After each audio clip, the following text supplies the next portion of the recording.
আসসালামু আলাইকুম।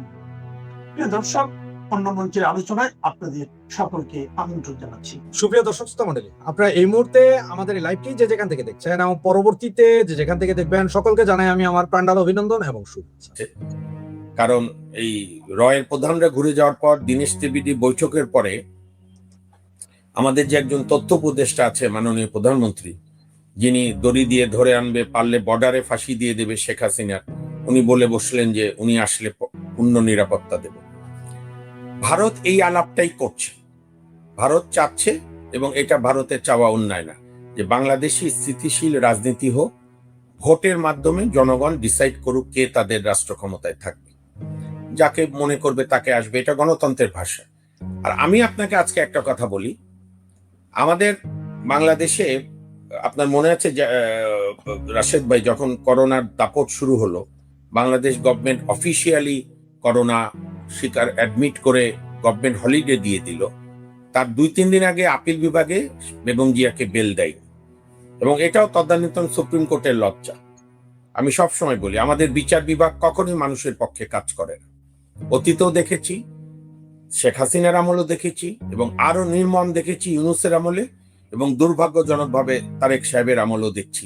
বিচার বিভাগ স্বাধীনভাবে কাজ করছে না, বা সরকারের সুরে সুর মেলায়। এনিওয়ে, তো যখন বেগম জিয়ার বেল হলো না, শেখ হাসিনা কিন্তু ফৌজদারি কার্যবিধির 401 ধারায়, এটা আইনি এক্সিকিউটিভকে ক্ষমতা অর্পণ করেছে যে কোনো দণ্ডাদেশ স্থগিত করে রাখতে পারে, মাফ না স্থগিত করে তাকে মানে শর্ত দিয়ে বা শর্ত ছাড়া রিলিজ করতে পারে। এবং শেখ হাসিনা ওটা ভালো করেছিল। বেগম জিয়া যেহেতু অসুস্থ মানুষ, সাবেক প্রধানমন্ত্রী, করোনার মধ্যে কোথায় যত্ন পাবে, এবং সে কারণে উনি আপনার বেগম জিয়ার শাস্তি স্থগিত করে তাকে বাসায়, এই যে ফিরোজা যে বাসা সাবেক প্রধানমন্ত্রী বেগম জিয়ার ছিল, সেখানে উনি রেখেছিলেন বা উনি থেকেছিলেন। কিন্তু দুর্ভাগ্যজনকভাবে এই ডক্টর ইউনূস এবং আসিফ নজরুল্লাহ এতটাই স্বাধীনতা বিরোধী, তাদের প্যাথোলজিক্যাল টেস্ট, যে একজন কুখ্যাত বাচ্চু রাজাকার, যে রায় হওয়ার 20 বছর না 15 বছর পরে আসলো, তার রায় স্থগিত করে রেখেছে। এটা জানেন তো? ফৌজদারি কার্যবিধির 401 ধারায় ডক্টর ইউনূস বাচ্চু রাজাকারের রায় স্থগিত করে দিয়েছে, এবং বাচ্চু রাজাকার তারপরে আইসিটি ট্রাইব্যুনালে 2 নম্বর কোর্টে গিয়েছে। তো সেখানে কোর্ট বলেছে যে আমরা আর কি করবো, রায় যখন স্থগিত করছে, আপনি ঘোরেন, হাসেন, বাতাস খান, ঘুরে বেড়ান। তো 71-এ আমাদের বঙ্গবন্ধুর নেতৃত্বে যে আমাদের মুক্তিযুদ্ধ, 30 লাখ শহীদের রক্তের বিনিময়ে, 2 লাখ মা বোনের সম্ভ্রমের বিনিময়ে যে বাংলাদেশ, সেই বাংলাদেশে চিহ্নিত 71-এর আলবদর রাজাকার, বাচ্চু রাজাকারের রায় স্থগিত থাকবে, আর শেখ হাসিনার রায় স্থগিত করা যাবে না? শেখ হাসিনা তো দেশে ফিরে বলছেন আমি আইনগতভাবে মোকাবেলা করব। Let her give a opportunity, তাকে এই সুযোগ দেন আপনি, গণতন্ত্রের সাথে, আইনের শাসনের সাথে। এবং আমার ধারণা আজ হোক কাল হোক বিএনপি গভর্নমেন্ট ওনার রায় স্থগিত করবে, ওনাকে পর্যাপ্ত সিকিউরিটি রাখবে, উনি আইনগতভাবে মোকাবেলা করবে। কারণ আইসিটির বিচার ইতিমধ্যে বিতর্কিত হচ্ছে। এবং আমি আরেকটা বিষয় আপনাকে অবহিত করে রাখি রাশেদ ভাই, আপনি অত্যন্ত বিদগ্ধ সাংবাদিক, কোনো মামলা চলাকালীন আপনি কোনো মন্তব্য করতে পারেন না, সেটা ঠিক। কিন্তু কোনো রায় হয়ে গেলে আমাদের chief justice late lamented Habibur Rahman Shelley সাহেবের ভাষণ আছে, রায়ের সমালোচনা করার অধিকার জনগণের বাক স্বাধীনতার অংশ। তো সে কারণেই শেখ হাসিনার যে রায়, আমি বলবো অত্যন্ত দুর্বল রায়, জুরিসপ্রুডেন্স এটাকে অ্যালাউ করে না, এবং এই রায় গ্রহণযোগ্য হয়। তো আমি যেটা মনে করি যে জনাব তারেক রহমানের নেতৃত্বে যে বর্তমান সরকার, তারা যদি দেশে একটি শান্তি, স্থিতিশীলতা এবং আইনের শাসন প্রতিষ্ঠা করতে চায়, তাহলে উচিত হবে আওয়ামী লীগের উপর নিষেধাজ্ঞা প্রত্যাহার করে, শেখ হাসিনা ফিরতে চাচ্ছেন, তাকে ফিরার অনুকূল পরিবেশ দেওয়া, এবং শেখ হাসিনা আইনগতভাবে মোকাবেলা করবে। এবং শেখ হাসিনা বাংলাদেশে যখন আসবেন, তখন যে প্রতিষ্ঠানকে আপনার কাছে আমি বলে যাই, যে প্রতিষ্ঠান সবচেয়ে বেশি পরীক্ষা দিতে হবে, সেটা হচ্ছে, আমি যে প্রতিষ্ঠানে 10 থেকে 12 ঘন্টা দিনের কাটাই, সেটা হচ্ছে আমাদের সর্বোচ্চ আদালত, আপিল বিভাগ এবং হাইকোর্ট বিভাগ। বাংলাদেশের মানুষ প্রত্যক্ষ করবে যে এত লম্বা লম্বা কথা বলার পর আমাদের বিচার বিভাগ মানুষের পক্ষে কাজ করে কিনা, আইনের শাসনের পক্ষে কাজ করে কিনা, যে কোনো নাগরিকের সাংবিধানিক অধিকার নিশ্চিত করে কিনা, দ্রুত ন্যায্য বিচার পাবার অধিকার নিশ্চিত করে কিনা, নাকি সরকারের সঙ্গে তাল মেলায়।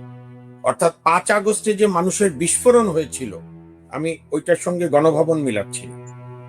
স্বাধীনতা হওয়ার আগ থেকে 47 থেকে আজ অবধি কোনোদিন কোনো প্রধান বিচারপতি বা হাইকোর্টের বিচারপতিদের বাসভবন আক্রান্ত হয়নি, যেটা 5 আগস্টে হয়েছিল। কারণ তিনি আপনার মানে হাইকোর্টের, সুপ্রিম কোর্টের আপিল এবং হাইকোর্ট এমন এমন কিছু মামলায় এমন এমন অবিচার করেছিল যে মানুষ হাঁপিয়ে উঠেছিল। তো সেটা যেন বর্তমান বিচার বিভাগ না করে, তাহলে কিন্তু পরিণাম খুব ভয়াবহ হবে। তো আমি মনে করি যে নতুন স্বরাষ্ট্রমন্ত্রী হয়েছে, যে স্বরাষ্ট্রমন্ত্রী তো একা কিছু করতে পারবে না, সরকারের মৌলিক মানে একটা সরকারের টপ লেভেলের সিদ্ধান্ত বা তারেক রহমান সাহেবের সিদ্ধান্ত। আমার মনে হয় যে পরে চাপের মুখে নানা কিছু নথি স্বীকার করার চাইতে বিএনপির উচিত হবে স্মার্টলি শেখ হাসিনাকে আসার সমস্ত অনুকূল পরিবেশ, আইনগত পরিবেশ, কোনো দয়ার বিষয় না, শেখ হাসিনা দয়া চানো না, যেটা আইন অ্যালাউ করে সেভাবে আসা, এবং তারপরে উনি ওনার রাজনীতি করবে, ওনার আইনগত মোকাবেলা করবে। আওয়ামী লীগের রাজনীতি করবে, বিএনপি রাজনীতি করবে। আমরা এটাই চাই। আমি আজকে একটা কথা পরিষ্কার বলি, বিএনপিকে বাদ দিয়ে একা বাংলাদেশ চলবে না, আওয়ামী লীগকে বাদ দিয়েও বাংলাদেশ চলবে না। এই উপলব্ধি দুটি রাজনৈতিক দলের যতদিন পরস্পরের না হবে, ততক্ষণ আমাদের এই দেশে আগুনের গান চলবে। ওই যে বিখ্যাত একটা গান আছে না বাংলা, আগুনের দিন শেষ হবে একদিন, ঝর্ণার সাথে গান হবে একদিন। তো আগুনের দিন শেষ হবে না যদি একজন আরেকজনকে দূরে রাখি। হবে আইনগতভাবে কাজ করতে হবে। যাদের বিরুদ্ধে আওয়ামী লীগের নেতা মন্ত্রীর বিরুদ্ধে কেস দিয়েছে, সত্যি হোক মিথ্যা হোক, কেস আছে, সেগুলো তারা মোকাবেলা করবে আইনগতভাবে। যদি আদালতে দোষী প্রমাণ হয়, আদালতের রায় হবে ট্রায়াল কোর্টে, তার বিরুদ্ধে আপিল হবে হাইকোর্টের বিরুদ্ধে হবে আপিল বিভাগে, তারপরে হবে রিভিউ। কিন্তু আওয়ামী লীগের যে লক্ষ লক্ষ কর্মী, কোটি কোটি সমর্থক, তার রাজনৈতিক অধিকার তো আপনি কেড়ে নিতে পারেন না। যে দেশে জামাত স্বাধীনতা বিরোধী, তারা রাজনীতি করবে। আর মুক্তিযুদ্ধের নেতৃত্ব দানকারী দল আওয়ামী লীগ, আমি যদি যুক্তির খাতিরে মেনেও নেই যে এই যে জুলাই আগস্টে আন্দোলনে তদানীন্তন সরকারের নানাবিধ ত্রুটি তো আছেই, নানাবিধ দোষও থাকতে পারে, তাই বলে তো আপনি আওয়ামী লীগকে নিষিদ্ধ করতে পারেন। এইটা একটা বাংলাদেশকে যে মৌলবাদী রাষ্ট্র বানানোর ইউনুস আসিফ নজরুল গংদের যে একটা প্ল্যান, তারই অংশ হিসাবে এটা তারা করেছে। আপনি এটা কৈফত দেখেন, 2025 সালের 5 ফেব্রুয়ারি তারা 32 ভাঙলো। আপনার মনে আছে অজুহাতটা কি তুলেছিল? শেখ হাসিনা ছাত্রদের সঙ্গে বৈঠক করছে। আমি তখন বলেছিলাম কোনটার জন্য টকশোয়, যে শেখ হাসিনা তো আরো কথা বলবে, তখন কোনটা ভাঙবেন? কিংবা ধরেন এইবার যে এত সাকসেসফুল উনি প্রেস কনফারেন্স করলেন, লাইভ প্রশ্নের উত্তর দিলেন, এখন কোনটা ভাঙলেন? এমনকি বাংলাদেশ ভাঙবেন? এইটা হচ্ছে, শুনেন, আমি আবারও দাবি করি বিএনপি সরকারের কাছে যে ডক্টর ইউনূস, আসিফ নজরুল, রিজওয়ানা হাসান, আদিলুর রহমান শুভ্র, স্বরাষ্ট্র উপদেষ্টা, কি নামটা আমার মনে থাকে না, কি নাম? খলিল। না, স্বরাষ্ট্র উপদেষ্টা ছিল ইউনূসের স্বরাষ্ট্র উপদেষ্টা, আমারও মনে নেই এগুলোর নাম। আচ্ছা, যাই হোক, লেফটেন্যান্ট জেনারেল কি যেন না, কেউ যেন দেশ ছেড়ে যেতে না পারে, ট্রাভেল রেস্ট্রিকশন দিয়ে দেন। কারণ এই যে জঙ্গিবাদের উত্থান হয়েছে, আপনি যে রিপোর্ট দেখালেন যে আল কায়দার শাখা আছে, বা এই যে শয়ে জঙ্গিদেরকে ছেড়ে দিল ইউনূসের গভর্নমেন্ট, আসিফ নজরুল্লাহ পরামর্শ করে, এইটার তো বিচার হতে হবে। হামেদ ট্র্যাজেডিরও যেরকম ইউনূসের বিচার হবে একদিন, এটা যদি বিএনপি না করে পরের সরকার করবে, পরের সরকার না করলে তার পরের সরকার করবে, পাপের বিচার হবে। কোনো ইন্ডেমনিটি দিয়ে কোনো পাপের বিচার বন্ধ থাকে না। তার বড় প্রমাণ বঙ্গবন্ধু হত্যার বিচার। খন্দকার মুস্তাক জিয়াউর রহমানের তো ইন্ডেমনিটি দিয়েছিল যে হত্যার বিচার হবে না, বাংলাদেশের জনগণ সেটা ভেঙে দিয়েছে। মামুন ভাই, আমরা লাইভের প্রায় শেষ পর্যায়ে। ধন্যবাদ। যে দর্শক বলছে স্বরাষ্ট্র উপদেষ্টা জাহাঙ্গীর আলম, সেই দর্শক স্বরাষ্ট্র উপদেষ্টা জাহাঙ্গীর আলম। আচ্ছা, একটা জিনিস দেখে, এই যে আমাদের রাশেদ ভাই, একটা বিষয় বলি। জি বলেন। ইউনূস সাহেবের তো রাষ্ট্রপতি হওয়ার খবর গেল। হ্যাঁ, ওইটাই কথা বলতে চাচ্ছিলাম আমি। এই যে আমাদের সালাউদ্দিন ভাই, যাকে আমরা সিলন সালাউদ্দিন নামে চিনি, উনাকে আজকে এলজিআরডি মন্ত্রণালয়ে দেওয়া হচ্ছে স্বরাষ্ট্র মন্ত্রণালয় থেকে বাদ দিয়ে, এবং রাষ্ট্রপতির নাম ঘোষণা করা হচ্ছে মির্জা ফখরুল ইসলাম আলমগীরকে। যিনি অবশ্য বলেন যে 17 বছর আন্দোলন সংগ্রাম করেছেন, অনেক ত্যাগ তিতিক্ষা স্বীকার করেছেন, অনেকবার জেলে গিয়েছিলেন। এখানে আমার দুইটা প্রশ্ন। একটা হচ্ছে যে গত 17 বছর যখন আওয়ামী লীগ ছিল, আপনারাও বলেন যে আইন লঙ্ঘন, আওয়ামী লীগ কুক্ষিগত করেছিল। গত 24 মাস বা এখন পর্যন্ত যে অবস্থাটা আইন লঙ্ঘনের কারো জামিন হয় না, মির্জা ফখরুল ইসলাম আলমগীরের ক্ষেত্রে কি এই ধরনের হয়েছিল? যেন জামিনই হইতেছিল না। প্রথম কথা একটা কারেকশন করি, এটা ইদানিংকালে এই প্রতিবাদগুলো না করলে হবে কি মিথ্যা গোয়েবেলস কায়দায় বলতে বলতে ওটা সত্য হবে। প্রথম কথা, 17 বছর কোনো আন্দোলন করেনি বিএনপি। 2007-08 ছিল আর্মি ব্যাকড গভর্নমেন্ট মঈনুদ্দিনের, ফখরুদ্দিন মঈনুদ্দিন, এবং ওই গভর্নমেন্টের আমলে বেগম জিয়ার আগে শেখ হাসিনা গ্রেপ্তার হয়েছিল, আওয়ামী লীগের নেতারা গ্রেপ্তার হয়েছিল, বিএনপি নেতারাও হয়েছিল, তারেক রহমান সাহেবও হয়েছিল। তো ওইটা 17 না। আমি একটু মানে রেকর্ডটা স্ট্রেট রাখি। 2009-এ শেখ হাসিনা প্রধানমন্ত্রী ওত নেওয়ার পর 13 সেপ্টেম্বর অক্টোবর পার্লামেন্টে বিএনপি ছিল, এবং 13 পার্লামেন্টের শেষ দিনে শেখ হাসিনাও বক্তৃতা দিয়েছেন সংসদ নেত্রী হিসাবে, বেগম জিয়াও বক্তৃতা দিয়েছেন বিরোধী দলের নেতা হিসাবে। তার পাশে প্রয়াত মওদুদ আহমেদ বসা ছিল, উনি বেগম জিয়া একটা করে বক্তৃতা দিচ্ছিল, একটা করে চ্যাপ্টার, একটা করে কাগজ ওনার কাছে দিচ্ছিল, মানে খুবই সৌহার্দ্য পরিবেশে। শেখ হাসিনার বক্তৃতাও সবাই শুনেছেন, বেগম জিয়ার বক্তৃতাও সবাই শুনেছে। আমি পার্সোনালি উপস্থিত ছিলাম দর্শক সারিতে, এবং ভিআইপি সারিতে ছিলাম বলে দুই নেত্রীকে কাছাকাছি দেখেছি।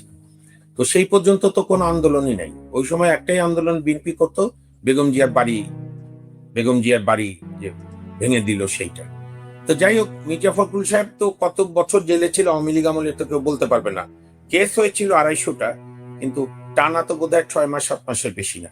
আর আপনি যে প্রশ্ন করলেন, জামিন হয়েছিল কিন্তু দেরিতে হয়েছিল। আমি মনে করি কি জানেন, এই বিএনপি আওয়ামী লীগের যে কোনো পার্টির মহাসচিবদের, কেন্দ্রীয় নেতাদের বা আওয়ামী লীগের সাধারণ সম্পাদক বলে, তাদের বেল দেবে ম্যাজিস্ট্রেট। বিচার বিভাগকে কুক্ষিগত 91 সাল থেকেই করেছিল। সেটাকে হয়তো প্রত্যেক সরকারি অতীত থেকে শিক্ষা না নিয়ে আরো বাড়িয়েছিল। যেমন আমি আপনাকে একটা চ্যালেঞ্জ দিই আপনার মাধ্যমে, পাকিস্তান আমলে কোন রাষ্ট্রদ্রোহ মামলায় বঙ্গবন্ধু শেখ মুজিবুর রহমানকে জামিন নেওয়ার জন্য পুরো পাকিস্তান হাইকোর্টে আসতে হয়নি। রাশেদ ভাই শুনছেন? বড়জোর বিভিন্ন জেলার সেশন জাজ অথবা অনেক সময় ম্যাজিস্ট্রেট কোর্টরা বেল দিয়ে দিয়েছিল বঙ্গবন্ধু শেখ মুজিবুর রহমান, তাজউদ্দিন আহমেদ, সৈয়দ নজরুল ইসলাম, ওদিকে মৌলানা ভাসানী, বামপন্থীরা মনি সিংরা তো নিষিদ্ধ ছিল, আন্ডারগ্রাউন্ডে ছিল। আমি বলবো এই দুই দলই 91 থেকে বেগম জিয়া, 96 থেকে শেখ হাসিনা, এই দুজনের যদি ওই টার্মের 5 বছর মূল্যায়ন করেন, আমার দেখা মতে শেখ হাসিনার 96 থেকে 2001 তার সাবসিকুয়েন্ট শাসন আমলের চাইতে, উন্নয়নের কথা বলছি না, উন্নয়নে তো উনি চ্যাম্পিয়ন, কিন্তু এই যে বিচার বিভাগকে স্বাধীন রাখা, নির্বাচন কমিশন, বাংলাদেশ ব্যাংকের গভর্নর নিয়োগ, অ্যাটর্নি জেনারেল নিয়োগ, শেখ হাসিনার 96 থেকে 2001-এ অসাধারণ অ্যাপয়েন্টমেন্ট। উনি বাংলাদেশের অ্যাটর্নি জেনারেল করেছিলেন, প্রখ্যাত সংবিধান বিশেষজ্ঞ, ওনার বই কোনো উকিল, সুপ্রিম কোর্টের লয়ার বা জাজরা ওনার বই ছাড়া রিট মামলা করতে পারে না, constitutional law of Bangladesh, Mahmudul Islam. এবং ওনার মতো একজন কোনো দল করে না, আওয়ামী লীগ কেন কোনো দলই করেননি, শেখ হাসিনা তার যোগ্যতা দেখে নিয়োগ দিয়েছিল এবং উনি সাকসেসফুলি অ্যাটর্নি জেনারেল শেষ করেছিল। তো সেইটা তো শেখ হাসিনার কৃতিত্ব। শেখ হাসিনা লুৎফর রহমান সরকারকে বাংলাদেশ ব্যাংকের গভর্নর করেছিল, জানা সত্ত্বেও যে লুৎফর রহমান সরকার আওয়ামী লীগের রাজনীতি সাবস্ক্রাইব করে না। আমাদের জাতির দুর্ভাগ্য, শেখ হাসিনার এই 96 থেকে 2001-এ উদারতা যেরকম বেগম জিয়া 2001 থেকে 6 ধরে রাখলো না, পরবর্তীকালে শেখ হাসিনাও তার শাসন আমলে বিশেষ করে 15 থেকে 24 পর্যন্ত এই প্রাতিষ্ঠানিক নিয়োগগুলোতে আমার বিশ্বাস উনি অত্যন্ত শার্প লেডি, উনি নিজেও এখন রিয়েলাইজ করবে যে বিচার বিভাগকে যদি উনি এই আইনমন্ত্রী আনিসুল হক বা তার ভাস্তা তাপসদের কথায় আজ্ঞাবাহ না করতো, তাহলে হয়তো এই 5 আগস্ট ঘটতো না। যাই হোক, এখনো কিন্তু আমি আপনাকে সত্য বলি, এখন আওয়ামী লীগের কেন্দ্রীয় নেতারা তো কেউ অল্প সংখ্যক জেলে আছে, বাকিরা বাইরে আছে, বা 100-র বেশি এমপি আছে, বেল হচ্ছে না। এটা দুঃখজনক, আমি এটার প্রতিবাদ করি প্রতিনিয়ত কোর্টে।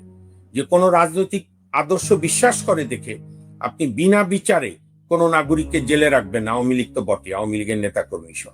এইটা আগেকার অবস্থা চেয়ে একটু শেষ করে নিই বড় ভাই, এইটা আগেকার অবস্থা চেয়ে আরো খারাপ হচ্ছে। আমি বলছি, আমি পরিষ্কার বলছি, আওয়ামী লীগের আমলে যাই হোক না কেন এতটা জামিন বন্ধ হতো না, কিন্তু এখন যেটা হচ্ছে, এবং আনফরচুনেটলি ইউনূসের আমল তো অন্ধকার যুগ।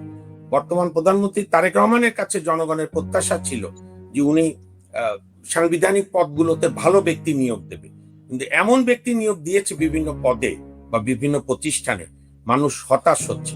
তার সঙ্গে সবচেয়ে যেটা বড় এই সরকারকে চ্যালেঞ্জ মোকাবেলা করতে হবে, সেটা হচ্ছে শেখ হাসিনার আমলে গ্রামীণ জনগণ বিদ্যুতের ব্যবহারে অভ্যস্ত হয়ে গিয়েছিল। আমার এক বন্ধু আমাকে আজকে ফোন করে বলল দিনাজপুর থেকে, যে দোস্ত, এখন আর গ্রামে এসে কেউ সংস্কারের কথা বললে মানুষ ঝাঁটা দিয়ে মানে জুতা দিয়ে পেটা করবে। যে সংস্কার পরে, চেঞ্জ পরে, আগে বিদ্যুৎ দিয়ে জ্বালানি দে, যেটা শেখের বেটি দিয়ে গিয়েছিল সাফল্যের সঙ্গে। বলেন। যে আসলে আমি যে প্রশ্নটা আপনাকে করতাম সেই প্রশ্নটার জবাব আপনি অলরেডি দিয়ে ফেলেছেন। মানে আমি আপনার কাছ থেকে জানতে চাচ্ছিলাম যে মামুন ভাই, আমরা অতীত সব বাদ দিই, গত 15 বছর আওয়ামী লীগের শাসনামলে বিচার ব্যবস্থার যা ছিল তার সাথে এখনকার গত 24 মাসের বিচার ব্যবস্থার তুলনা করেন, সেটা আপনি অলরেডি করে ফেলছেন। সুতরাং এইটা আর আমি আপনি প্রশ্ন করে অযথা ইয়ে করে লাভ নেই। আমি একটা ভিডিও দেখানোর চেষ্টা করছি ভাইজান, দেখেন। আমরা একটা মানবতা দেখি। হ্যাঁ, আমি পুরো ভিডিওটা চালার চেষ্টা করছি।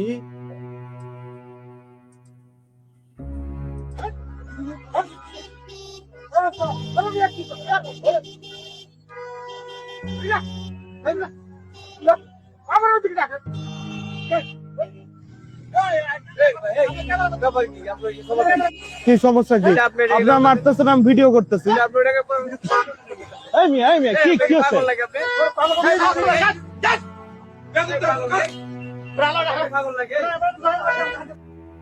আমি মাউন ভাই, এই ভিডিওটার সম্বন্ধে যেটা আমার প্রশ্ন, সেটা হচ্ছে যে আমি ধরে নিলাম এই মহিলা পাগল, এই মহিলা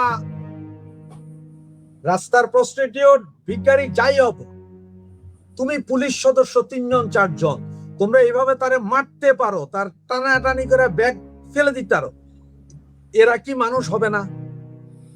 না, প্রথম কথা, এইটার যে ভিডিও দেখালেন এটা কি ঢাকার? আমাদের ঢাকা, এটা ঢাকা। ওই মহিলা তো একা দুনিয়া নষ্ট করছিল না, তাদের উচিত ছিল ওয়ারলেসে মহিলা পুলিশ ডাকা। এইটা হচ্ছে আমাদের পুলিশের হ্যান্ডবুকেও আছে এবং আমাদের বহু রায়ও আছে। কোনো মহিলাকে পুলিশি দিয়ে কিছু করতে গেলে মহিলা পুলিশ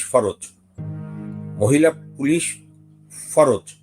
এবং এই যে বর্বরতা, এগুলোকে তো আপনার কখনোই কোনো সভ্যতা এলাও করে না। এখন বদিউল আলম মজুমদার, ইফতেখারুজ্জামান, তারা কই? এখন আইনের শাসন কোথায়? শোনেন, বাংলাদেশের জাতির দুর্ভাগ্য যে বারবার স্বপ্ন দেখে, স্বপ্ন ভঙ্গ হয়। এর মধ্য দিয়ে তবে আমাদের এই পলিমাটি অত্যন্ত দৃঢ়। মুক্তিযুদ্ধ, আমি একটা কথা আপনাকে আজকে বলে যাই, মুক্তিযুদ্ধকে বাদ দিয়ে কোনো রাজনীতি বাংলাদেশে টিকবে না। এইটা আমি পালস বুঝি মানুষের। আপনি আওয়ামী লীগ দমনের নাম করে আপনি যে ইউনূস যে মুক্তিযুদ্ধ আক্রান্ত করেছিল, ইউনূস নিজের অজান্তেই জানে না কতগুলো বিচারের ইনশাল্লাহ সে ভবিষ্যতে মুখোমুখি হবে। মানবের সর্বশেষ একটা প্রশ্ন করব, একটা ছবি দেখাবো, ছবির সাথে একটা প্রশ্ন করব, আপনি আমাকে 2 মিনিটের ভিতরে জবাব দিতে হবে, এরপর আমরা লাইভটা শেষ করব। জি, এই হচ্ছে যে ছবি। দেশে ফিরলেন নেপালের ক্ষমতাচ্যুত প্রধানমন্ত্রী শের বাহাদুর, হাজারো সমর্থকের সংবর্ধনা, মানে অকল্পনীয় সংবর্ধনা। যেই শের বাহাদুর নেপালের সকলে পালিয়ে গিয়েছিল, অনেক মন্ত্রীকে তো ওখানে মাইরেই ফেলছিল, এরপরে আজকে ফেরার পরে ওনাকে সংবর্ধনা দিয়েছে হাজারো মানুষ। বলতেছে নেপাল তো ছোট দেশ, হতো শেখ হাসিনা যদি ফিরে অবস্থাটা কি দাঁড়াবে? এর চেয়ে বড় সংবর্ধনা হবে। কারণটা হচ্ছে, প্রথম তো আওয়ামী লীগের একটা 40% জনগোষ্ঠী সমর্থন আছে। নাম্বার 2, শেখ হাসিনার ফেরা এবং এই যে সংবর্ধনা, এটা গ্রাউন্ড ওয়ার্ক তৈরি করে দিয়ে গেছে ডক্টর ইউনূস এবং তার অ্যাডভাইজাররা। তারা যখনই বঙ্গবন্ধুকে আক্রান্ত করেছে, মুক্তিযুদ্ধ জাদুঘর 32 নম্বর সহ সারা দেশে, আপনি বলেন মুজিবনগরের সরকারের, মুজিবনগরের ওই যে স্মৃতিস্তম্ভ ভেঙেছে, বীর শ্রেষ্ঠদের স্মৃতিস্তম্ভ ভেঙেছে, বা বিএনপিও কন্ট্রোল করতে পারছে না। প্লাস মানুষ কোনো পরিবর্তন দেখছে না, বিচার বিভাগ কেন, কোনো বিভাগই কোনো পরিবর্তন হয়নি। ফলে শেখ হাসিনার প্রাসঙ্গিকতা ফিরে আসছে। এখন আমি তো প্রত্যাশা করব যে বিএনপি স্মার্টলি হ্যান্ডেল করবে। বিএনপি যদি ধরে থাকে, জিদ ধরে থাকে, তাহলে শেখ হাসিনা আরো জনপ্রিয় হবে। এখন এটা বিএনপির ব্যাপার। তবে জাহিদ সাহেব যে বক্তব্য দিয়েছে তথ্য উপদেষ্টা হয়ে, সেটা তো বোঝা যাচ্ছে যে তাদের মধ্যে আপনার যে থার্মেলে যে সরকারি নেপথ্যে কি ঘটছে। ধরেন আমি সাধারণত আপনার মতো আমিও একমত, আমরা সাধারণত কোনো গুজব ছড়াতে চাই না বা অনুমান করে বলতে চাই না।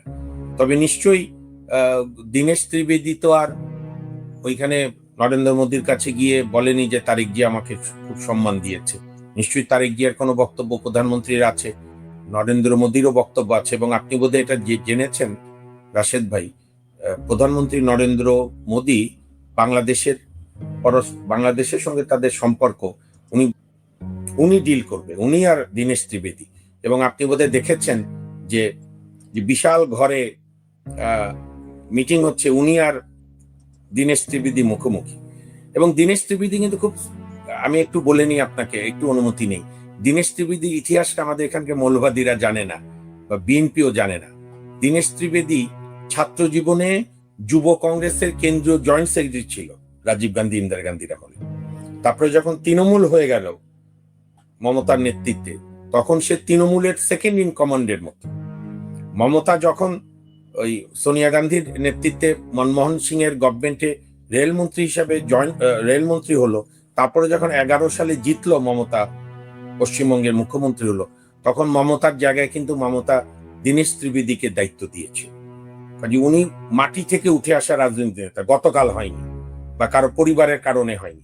এবং অত্যন্ত তার চোখে মুখে দেখবেন আপনি, মানে খুবই অভিজ্ঞতা। এবং আপনি তাকে দেখেছেন একটা বড় ভাইয়ের মতো, বড় দাদার মতো। সে কিন্তু কারো অসম্মানী গায়ে লাগাচ্ছে না, তার কাজ সে করে যাচ্ছে। আমাদের উচিত হবে আমাদের স্বার্থ বজায় রাখা, ভারতের কাছ থেকে আমাদের যে অমীমাংসিত সমস্যা সেটার সমাধান করা। আর ভারতের উপদেশ দরকার নাই, আমার দেশের একটা বড় দলের রাজনীতিকে আমরাই করতে দেব। মানুষ যদি গ্রহণ না করে, গ্রহণ করবে না। আরেকটা শক্তির নিত্যতার সূত্র আছে ভাই, আমরা পড়েছি, শক্তি কখনো ক্ষয় হয় না, এক শক্তি থেকে আরেক শক্তিতে রূপান্তরিত হয়। মুসলিম লীগ ক্ষয় হয়নি, মুসলিম লীগ কনভার্ট হয়ে গেছে বিএনপি সহ বিভিন্ন দলে, কিন্তু আওয়ামী লীগ তো আর কনভার্ট হওয়ার জায়গা নাই।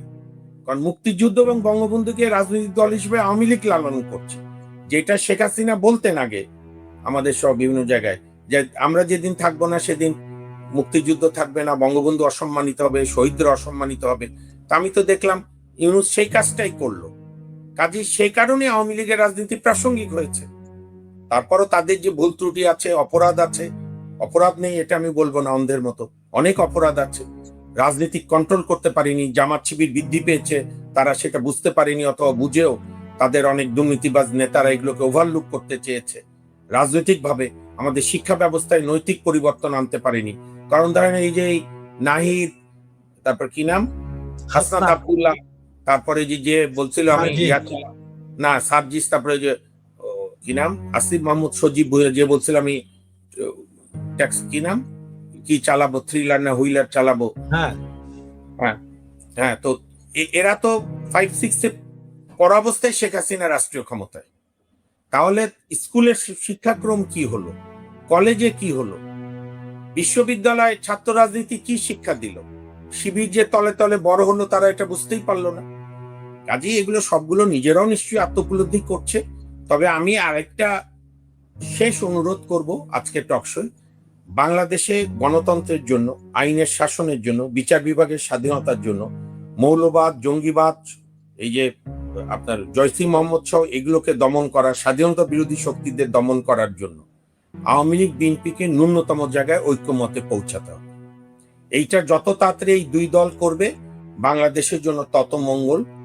নতুবা ওই যে বীরের রক্তধারা, মাতার অশ্রু জল, বীরের রক্তধারা সবই কি ধরার ধুলায় হবে আরা, এই প্রশ্ন উঠবে বারবার। ধন্যবাদ। ধন্যবাদ। সুপ্রিয় দর্শক শ্রোতা মন্ডলী, আপনারা অনেকে কমেন্টস করেছেন, আমরা কমেন্টস এর আজকে উত্তরগুলো দিতে পারিনি কারণ বিভিন্ন বিষয় নিয়ে দুঃখিত এই জন্য যে আপনাদের কাছে যে আপনারা কমেন্টস নিতে পারিনি এবং করতে পারিনি। আর রাতের যেহেতু 11টার কাছাকাছি বেজে গেছে, আজকে আপনার মাধ্যমে কি আমি একটা আপনার কাছে আবদার করতে পারি? অবশ্যই অবশ্যই। হ্যাঁ, সামনের বৃহস্পতিবারে আপনি আপনার সময় আগে আনলে আমি মিলে কিছু দর্শকদের প্রশ্নের উত্তর দিতে চাই, তাহলে আমাদের লাইভ অনুষ্ঠান। ওইটাই বলছিলাম যে দর্শক শ্রোতা মানে আগামী সপ্তাহে মাউন্ট ভাই আমাদের প্রতি বৃহস্পতিবার বাংলাদেশ সময় রাতের 9টায় আসে। আগামী সপ্তাহে আপনাদের প্রশ্নগুলোর জবাব দেওয়ার চেষ্টা করব।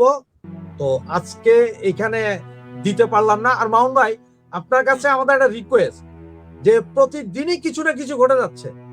এমনও হতে পারে যে আপনার বৃহস্পতিবারের শিডিউল ডেট আমাদের সাথে, এর ভিতরে হয়তো কোনোদিন আমরা হয়তো 1 ঘন্টা 1.5 ঘন্টার ঠিক আছে, ইটস মাই প্লেজার, কথা বলতে। অবশ্যই ইটস মাই প্লেজার। আপনি যখনই বলবেন জাস্ট একটু কয়েক ঘন্টা আগে বলেন, তাহলে ওইভাবে সাজাতে পারি।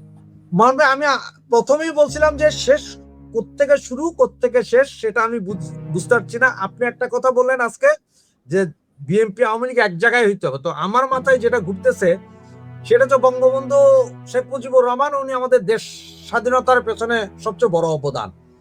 আর বিএনপি যদি বলে যে জিয়াউর রহমান স্বাধীনতার ঘোষণা দিয়েছিলেন, বঙ্গবন্ধুর পক্ষে ঘোষণা দিয়েছিলেন বা নিজে দিয়েছিলেন, ওটা বিএনপির বিশ্বাস। এবং আমিও যদি ধরে নিই যে ঠিক আছে উনি বঙ্গবন্ধুর পক্ষ হয়ে ঘোষণা দিয়েছিলেন, তার মানে পাকিস্তানিদের কাছে 2 জন জাতীয় বেঈমান, একজন বঙ্গবন্ধু, একজন জিয়াউর রহমান।